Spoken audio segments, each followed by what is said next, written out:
Hi, word up, word up, word up. One for the Father, Daddy God. One for the Son, Jesus Christ. And one for the Holy Spirit. I won't be with you as long this evening because I am going out on a date with that man God gave me. Ooh.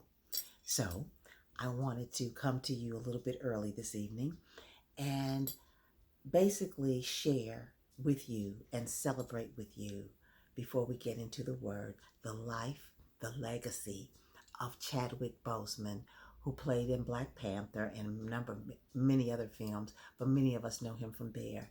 His life is such a tribute to the love of God because though he was battling cancer for many years, for a number of years, um, many people did not know it.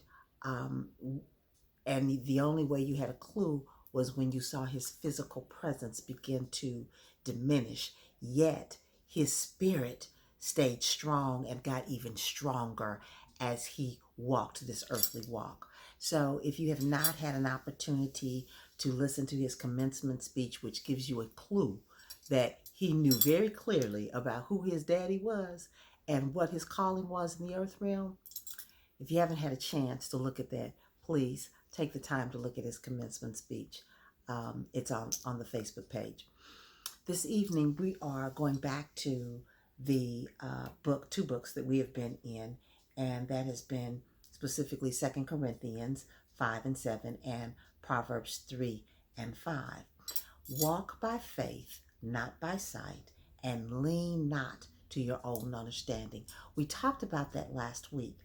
And this is a three-step process that the Holy Spirit, God has given us through his word of, and I always compare it to the dance that many of us do when we're at the clubs and on the dance floor doing the two-step and the three-step. The three-step process on the dance floor is like the three-step process when we are walking it out with the Lord.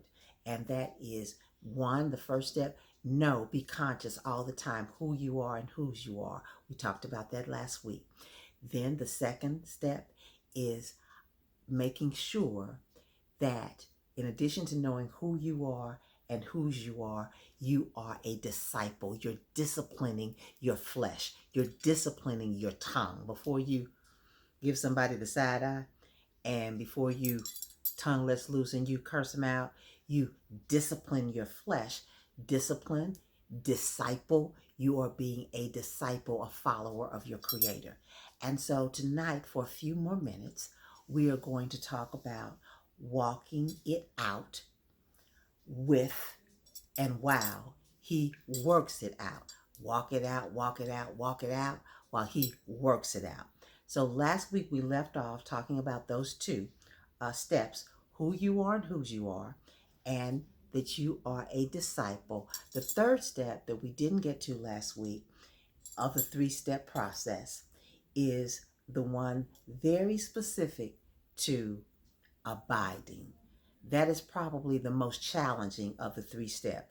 Knowing who you are and whose you are goes back to and takes us back to having a mindset that our parents gave us.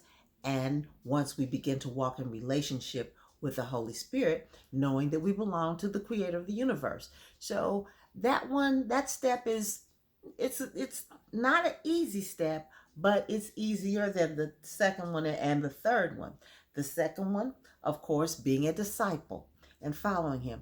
That third one is abiding, staying in the presence of the Holy Spirit, abiding 24/7, 365. Just when you are ready to perhaps yield to the temptations of the world, be it in relationships, be it in business decisions that you may have to make, just when you are about to yield to the temptations, you must make sure that you abide. Regardless of how rough it is, abide in the word, abide in the love of God so that you don't yield to the temptations of your flesh. And that yielding There's a song, Yield Not to Temptation, for yielding is sin. That yielding is very, very tempting and very, very inviting, very, very inducing. I mean, all of you can relate to being in situations and relationships where you want to yield to your flesh and do exactly what your flesh wants to do. Yet God is saying, baby, don't yield. Don't yield. Look at me. Focus on me and my love, and I'm going to walk you through. So I would encourage you as we end and we wrap up this portion of our study, which is walk it out while God works it out. I encourage you to work hard on that muscle of yielding. Don't yield to temptation. Work hard on that muscle of abiding. My mother used to do the 23rd of the 23rd Psalms, the Japanese version of the 23rd Psalm, and she would always end it with, do you know the meaning of dwell? It means to stay. That's how she would emphasize what it means to yield. Dwell, to stay, to hang in. Dwell, stay in his presence 24/7, 365. Have a fantastic week and abide all week 24/7, 365. Stay all week 24/7, 365. Dwell. God bless. I love you. And remember, he sets before you this day life and death, blessings and curses. Choose life so that you and your descendants may live. And you choose life by abiding and dwelling.